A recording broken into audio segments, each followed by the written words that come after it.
baru datang dari luar negeri. Kenapa mesti ditahan di airport? Apakah sudah pernah dipanggil dia berkali-kali misalnya untuk hadir karena akan ada penyerahan berkas dan tersangka kepada penuntut umum yang dia tidak pernah hadir, atau apa? Gitu loh. Dari mana pula penyidik misalnya tahu bahwa Ibu Ike ini akan pulang hari itu? Tapi sebelum ke penahanan, Pak Magdir, kita tahu tadi dari cerita Alia juga bahwa kasus Ike ini sudah 8 kali putus menang ya, dimenangkan. Kemudian kenapa di akhirnya dinyatakan bersalah juga? Ini kan perkara perdatanya. Ya, yang sudah diputus itu saya kira perdatanya, perkara perdatanya, bukan perkara pidananya. Nah, akibat dari adanya perkara perdata ini, ada celah. Celah itu yaitu seolah-olah ya ada keterangan palsu yang dilakukan oleh Ibu Ike ketika dalam proses PK. Nah, inilah mereka masuk dari situ. Makanya itu saya katakan di awal tadi, mestinya kalau kita bicara tentang pemalsuan, membuat keterangan palsu, ini kita harus lihat akarnya.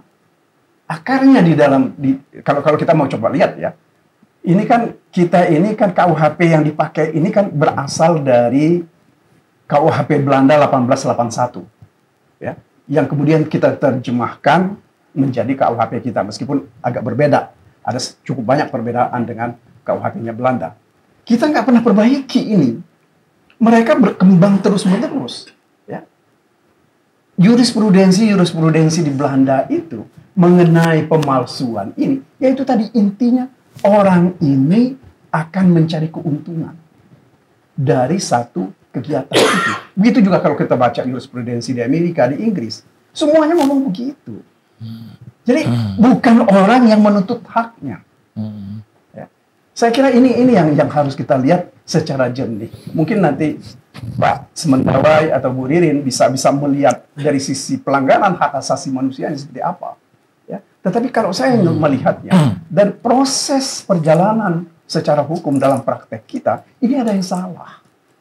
Ya. Kesalahan ini terjadi karena kesengajaan, bisa jadi, ya, atau juga karena ketidaktahuan dari aparat penegak hukum. Saya nggak tahu juga. Ya.